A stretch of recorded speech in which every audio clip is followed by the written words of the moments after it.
In this video, I'm going to show how quaternions or rotors can be used in the code of a game where you can roll to the side and pull up to turn like this, and the controls always feel the same no matter which way you're facing. Here's what's coming up in case you want to skip ahead. First, I'll talk a bit about what's generally needed to program a game with rotating objects. Then I'll show what exactly quaternions are used for, but before getting into any of the math. Then I'll explain what quaternions are and how they're used for rotations. And finally, I'll briefly address the question of why quaternions work. I'm assuming you're familiar with the basics of vectors and matrices, how to use cosine and sine, complex numbers, and programming. I'm going to be using JavaScript, but I try to keep my code readable for non-JavaScript folks. Alright, so if you want to have rotated objects in a game, whether in 2D or 3D, there are three general things you have to figure out. How you're going to represent orientation, like how you'll store it in memory, how you're going to change that orientation, like in response to a player holding an arrow key, and how you're going to make use of that orientation, like for game logic or graphics. Like for example, if I have a 2D game, it's pretty straightforward. I can represent the orientation with a single number, representing the angle that the object makes with the x-axis. And then to change the orientation, I can just add or subtract from that angle. Like here, when I hold the left key, my code is increasing the angle by a tiny bit each game tick.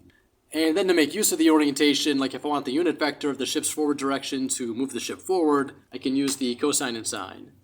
If you want to see the code from this demo or play around with it, there's a link to it in the show notes. So if you're doing a 3D game, it's not too much more complicated if you want to use a simple Euler angle system. So to represent orientation with Euler angles, you can use 2 or 3 numbers.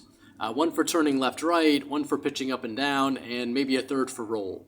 So then to change the orientation, again, you can just add to or subtract from those angles depending on what keys are being held. And maybe clamping the pitch between 90 and -90. And then to make use of the orientation, you could generate rotation matrices for each axis, multiply those matrices together, and you'll get a single matrix that you can use for your graphics calls and unit vectors for game logic and all of that. And yeah, this demo is also available in the show notes if you want to check this one out. An Euler angle system like this works great for a lot of games. Some of my favorite games use it, but there's a problem. If I want to make a flight sim like on the right here where I can tilt to the side and then pull up like this to turn, there's no obvious way to do this with Euler angles. With an Euler angle system, if you roll to the right and you pull up, the ship just goes straight up and there's no real way to get it so it turns accurately. And yeah, there are a lot of situations like this where Euler angles just don't really work that well. Flight sims, driving games where the car's driving and moving on the side of a hill and you want it to turn realistically. Games like Mario Galaxy where gravity doesn't always point down, you could walk on the surface of spheres and kind of wacky surfaces. Doing any of that would be really tricky with Euler angles. And people making these games generally abandon Euler angles altogether and use something like the system that I'm about to show you. So what's this system look like? It ultimately involves using quaternions or rotors, but before getting into all of that, I first want to walk through how these kinds of rotations work without looking at the math yet and just doing it with some real-world objects. I'm going to do some rotations with this toy car I got here, and if you want to follow along, maybe pause the video, grab something off of your desk that has an obvious front and a top to it, maybe a toy or a model plane if you happen to have something like that handy, and yeah, let's do some rotations. Alright, so let's say that this is the x-axis, this is the y-axis, and this is the z-axis going straight up, and I start my car like this, kind of facing down the x-axis with the top of the car facing up the z. So if I rotate my car by 90 degrees about the z-axis using the right-hand rule, then it'll end up like this, kind of facing up the y-axis. And if I were to rotate my car by 45 degrees around the x-axis, then it would end up kind of tilted to the side like that. And if I could also do a rotation around a non-major axis, like if I wanted to do -120 around the vector 1, -1, 1, which happens to point to the camera. So at -120, it would end up like that, kind of facing down the y-axis with the left door facing down. Rotations like this can be kind of hard to do by hand, so I made this little tool here. If you want to pause the video and check this out, you can put in any angle, any vector, and it'll show you what the rotation looks like. So I can also rotate the car 2 times in a row. Like if I were to do a -90 about the z, and then do a 90 about the y, I would end up like this, which you saw from a second ago is the same orientation I got when I rotated by -120 about 1, -1, 1. And yeah, it turns out that for any combination of rotations that you do one after another, there exists some axis and angle that will get you that same orientation in a single rotation. So yeah, here's another example. What if I did 180 about the x-axis and then 90 about the z? If you want to pause and try that for yourself, I'll give you a second to do that.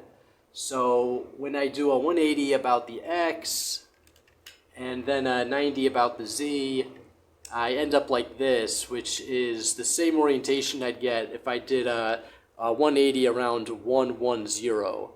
So yeah, it ends up like that. And what would happen if I swapped the order? Like if I did the 90 first and then I do the 180, then the car ends up like this, facing a different direction. Yeah, so it turns out that the order of the rotations matters. And I've got a modified version of that demo that I just showed you where you can put in 2 rotations and it'll show you what the result looks like, and it'll also show you the single rotation that it would take to get that same orientation. And finally, let's say my car has some random orientation, like if I'm driving on the side of a hill and then the driver cuts the wheel to the right. I want the car to turn like this. And basically what's happening there is that I'm rotating around the unit vector that's coming out of the top of the car. So I'm kind of, like, it's going to the right, so it's a negative turn, so it ends up like that. And likewise, if the driver, like if this was like a magic flying car and the driver had a joystick and they pulled up on the joystick, it would kind of pitch up like that.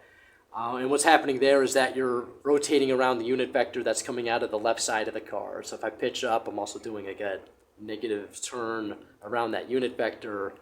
Usually when you have controls for a game like a flight sim, for example, you'll be rotating around the unit vectors coming out of the front, the top, and the side of the car. And this will be kind of useful to keep in mind later when we do this with our game code. So hopefully that all gives a bit of insight into what we could do for the first of those 2 questions that I had before. To represent orientation, you could potentially use an axis and an angle, and this is pretty much what I'm going to show you, but with a slight tweak to it. Then there's the question of how do you change the orientation? Well, you basically want to rotate a rotated object or combine 2 rotations like I did a minute ago with the car. So if you had some kind of function where you could pop in 2 rotations and it would spit out a single equivalent rotation, you could use that to determine your object's new orientation after it's rotated.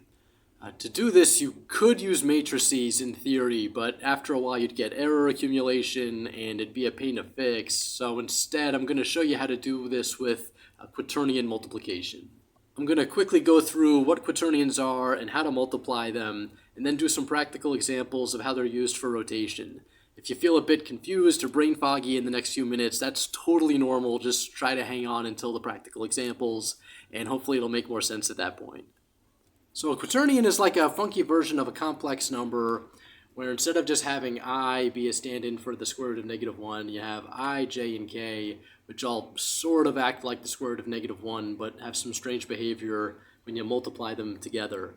But before I get into that, I want to talk about the word multiplication here and how it can have different meanings depending on the context. Like if I multiply 2 numbers together or multiply 2 matrices, I'm obviously doing 2 very different things. Like I'm either adding a number to itself a bunch of times, or I'm doing that thing with the rows and the columns of the 2 matrices. And it's pretty obvious that the word multiply means completely different things here. However, when you multiply polynomials or multiply quaternions, the process is similar, but there are some key things that make it very different. Like if you square any of the I, j, k elements, they'll equal -1. But if you multiply I times j, you don't get -1, you get k. And even weirder, if you swap the order and multiply j times I, then you get -k. Here's a complete table of what you get when you multiply those elements together. When I saw this for the first time, I was like, what the? It's kind of hard to turn off that algebra part of my brain that wanted to think of those I, j, k letters as stand-ins for some sort of number. But now after I've played with quaternions a lot, I can see these I, j, k letters as these kind of wacky alien symbols that play by their own rules instead of just normal numbers like you're used to from class. So yeah, I'll show you an example of how this works. So let's say I want to multiply these 2 random quaternions together. First, I can simplify them. Then I can distribute and expand the terms like I would with a polynomial, but I'm going to keep the left-right order of those I, J, K elements since the order of those matters. So I'll end up with this big sum of terms here, and I got a couple spots where we have a term that's squared, so I can replace those with -1.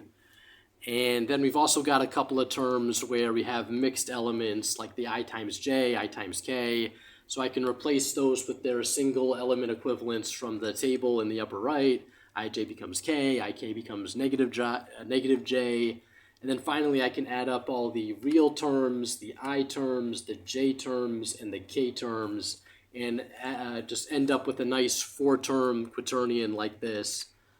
So what if I want to do this for any two random quaternions? Like if I wanted to write a function that could take two quaternions and return their product. Let's say I've got the quaternions Q and P, and I multiply them together. Then after I distribute and expand, I'll end up with this big massive 16 terms. And once I convert the squared elements to -1, and then replace the mixed elements like this, so I can rewrite this as a 4-term quaternion by adding up all of the coefficients of the real terms, the I terms, the J terms, and the K terms. And here's what this would look like in practice.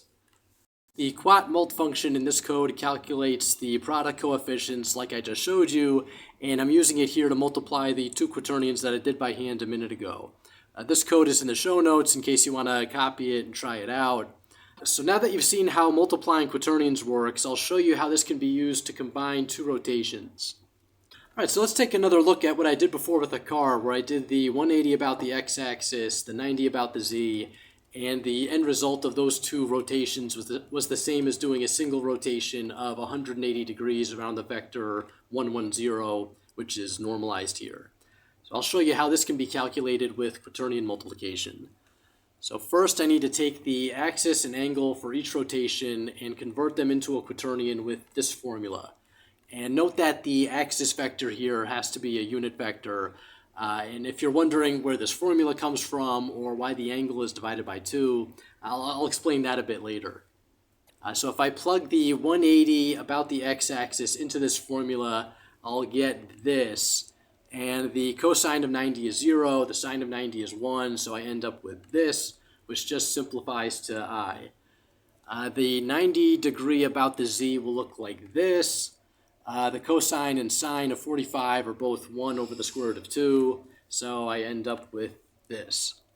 So yeah, now I can multiply these two quaternions together, putting the first rotation on the right side, similar to how when you multiply rotation matrices together, you put the first one on the right.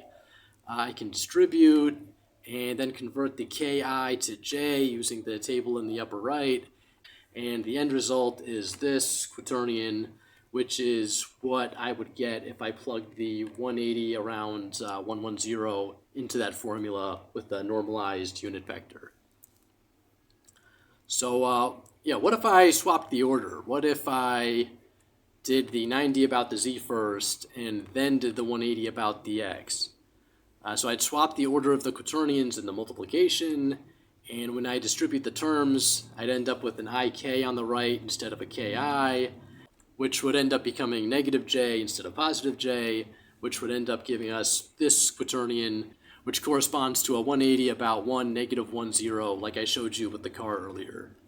I'll show you how this looks when it's done with code. So first, I define the axes and the angles for the two rotations I'm going to combine. Then I convert them to quaternions using this rotation to quaternion or rot to quat function. And then finally, I multiply the two quaternions together using the quaternion multiplication function that I showed you before. And when it prints the result, it's the same as the quaternion I got before when I did this calculation manually. There's a link to this code in the show notes if you want to copy it and try it out for yourself. So now going back to the 3 questions I had earlier about handling rotations in a game, I've basically got the first 2 questions sorted. To represent the orientation of an object, you can use a quaternion. Then to change the orientation or to apply a rotation to a rotated object, you can multiply your orientation quaternion with the rotation quaternion and store the result as your new orientation. So that just leaves the question of how to use the orientation quaternion for graphics and game physics and all that, and that actually turns out to be pretty simple. You can just plug the quaternion coefficients into this rotation matrix. And if you're thinking, whoa, wait, where'd this matrix come from? I'll get to that in a few minutes, but first I'm going to show you how all of this comes together and can be used in your game code. I'll take you on a quick tour of the code for this demo here that I've been showing throughout this video.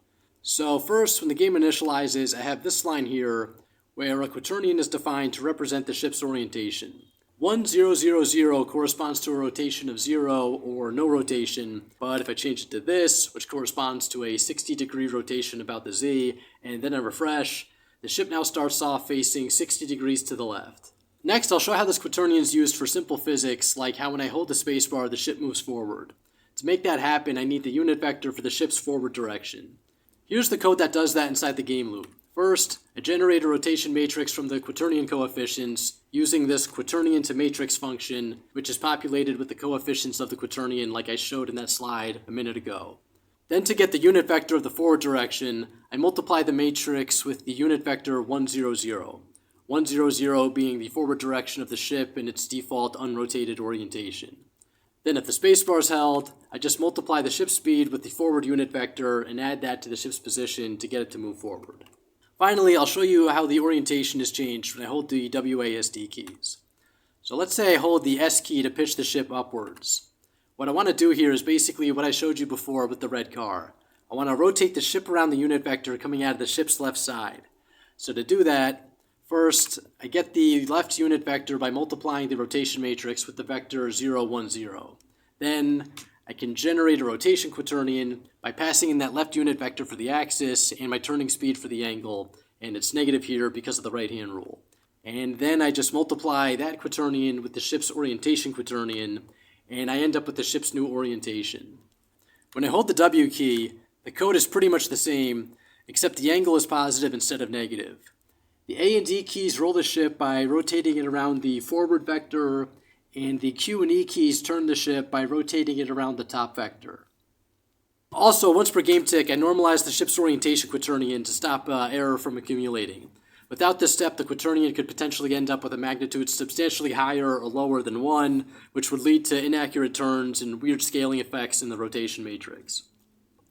The full source code and a live version of this demo are available in the show notes if you want to take a look at that and mess around with it.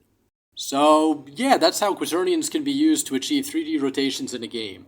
Now I'll take a couple of minutes to get into the questions of why this all works. There are two general ways to go about understanding it. One is by doing a deeper dive into quaternions, which involves some four-dimensional math and hyperspheres, and frankly, that never really clicked for me. If you want to try going that route, there's this great video by 3 Blue 1 Brown, which has these interactive demos that you can check out. However, I recently found this video by the maker of an upcoming 4D puzzle game called Miegakure, and it introduces this concept called the rotor, which I personally found way more intuitive than quaternions. A rotor is a concept from a field of math called geometric algebra, and it basically operates the exact same way a quaternion does. Like if you wanted to rewrite your code to use rotors instead of quaternions, you'd only have to change the comments and the variable names. As for what a rotor is specifically, it's a way to combine two reflections together. Let's say I have an object and I reflect it in some random plane like this.